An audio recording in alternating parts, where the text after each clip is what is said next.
အားလုံးမင်္ဂလာပါဒီကနေ့ကျွန်တော်ဒီရပါနော် FL Studio ရဲ့ဒီ plugin တွေပေါ့နော်အဲ့ဒါတွေကိုကျွန်တော်ဒီ Reaper DAW ထဲမှာဘယ်လိုမျိုးသုံးမလဲပေါ့နော်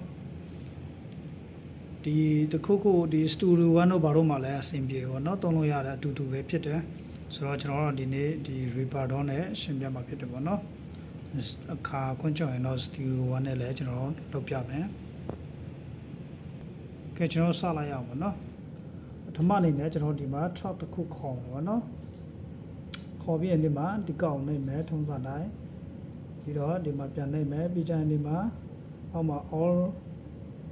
all MIDI input ပေါ့နော်အဲ့ကောင်နှိပ်မယ်ပြီးကြရင်ဒီမှာ FX channel ပေါ့နော်အဲ့ကောင်ကိုသွားမယ်သွားပြီးရင်ဒီမှာကျွန်တော်ကြည့်ရမှာတခြားဒီကောင်တွေမဟုတ်တော့ဘူးเนาะဒီမှာကြည့်ရမယ် DXI လာရှိမယ်ပြီးတော့ VSTI ပေါ့နော်အဲ့ကောင်တွေဆိုရင်ဒီမှာ Studio One တော့မှာတော့ဆိုရင်အဲ့မှာတွားရမှာပေါ့နော်ဆိုတော့ကျွန်တော်ဒီမှာတော့ပေါ်တယ်ဒီဟိုပါပေါ့ဒီမှာကြည့် FL Studio email line ပေါ့နော်အဲ့မှာပေါ်တယ်ဆိုတော့ကျွန်တော်ဒီကောင်ကိုနှိပ်မယ်နှစ်ချက်နှိပ်မယ်ဒီကြံသူပေါ်လာလိုက်မယ်โอเคကြာလာပြီဆိုတော့ကျွန်တော်ဘာဆက်လုပ်မလဲဆိုရင်ဒီမှာသူ့ရဲ့ FL ပုံလေးပေါ့နော်အဲ့ကောင်လေးမှာသွားနှိပ်မယ်နှိပ်လိုက်ရင်ဒီမှာတွေ့ FL Studio ထဲရောက်သွားပြီเนาะဆိုတော့ FL Studio ထဲရောက်သွားပြီဆိုတော့ကျွန်တော်ဘာပြန်ပြီးတော့ဘယ်နားလေးပြန်သွားမလဲဆိုရင်ဒီမှာ Channel Rack ပေါ့နော် FL Studio ရဲ့ Channel Rack ရှိတယ်အဲ့ကောင်ထဲမှာဝင်ပြီးရင် Similar ပေါ့နော်အဲ့ကောင်ကိုဒီမှာ right click ထောက်မယ်ပြီးကြရင်ဒီမှာ replay ပေါ့နော်အဲ့ဒီ replay ကနေပြီးတော့မှဝင်မယ်ပြီးကြရင်ကိုကြိုက်တဲ့ဒီ plugin ပေါ့နော်ရွေးလိုက်ပေါ့နော်ယူလိုက်ရပြီအဲ့ဒါဆိုရင်ကျွန်တော်တခုခုကွာဒီမှာဒီကောင်ကျွန်တော်ဒီကောင်ယူမယ်โอเคခဏလေးနော်ကြာလာပြီတွေ့လားဟောဒါနော်โอเคရသွားပြီအရင်အဆင်ပြေနော်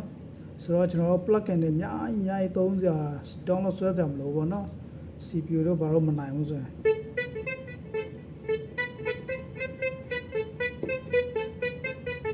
โอเคအဲ့ဒါကိုကျွန်တော်ဒီမှာ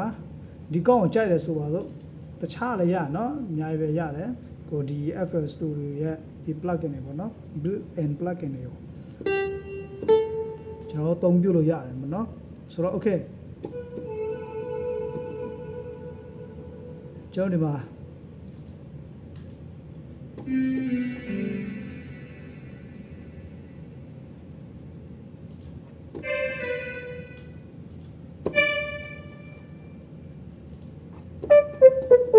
โอเค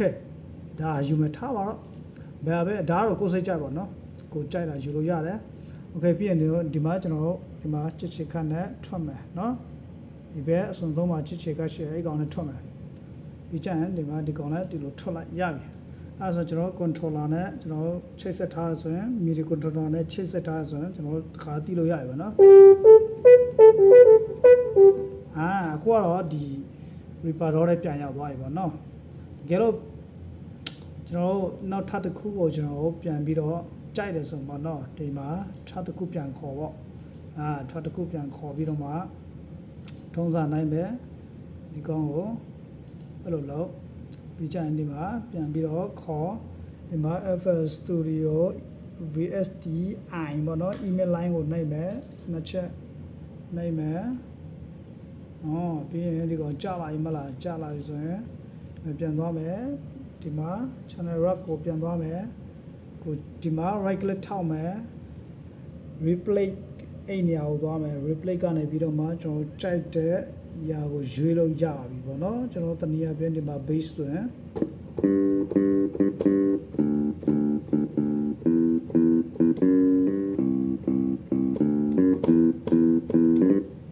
โอเค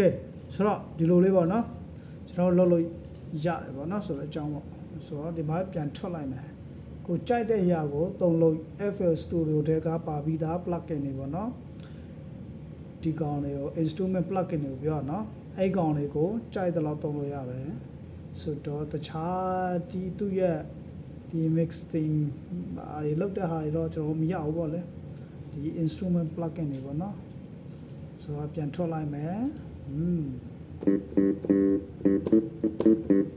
โอเคဒီနှစ်ခုတစ်ပြန်နဲ့တီးချင်တယ်ဆိုတော့ဒါပြန်ဖွင့်ပေးလိုက်ပါ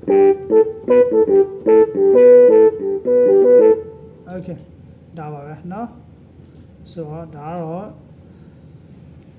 Reaper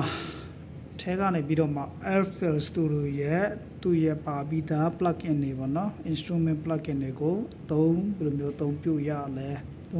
လဲဆိုတာကိုကျွန်တော်ပြသွားတာဖြစ်တယ်အားလုံးစင်ပြေမယ်လို့ကျွန်တော်ယုံကြည်တယ်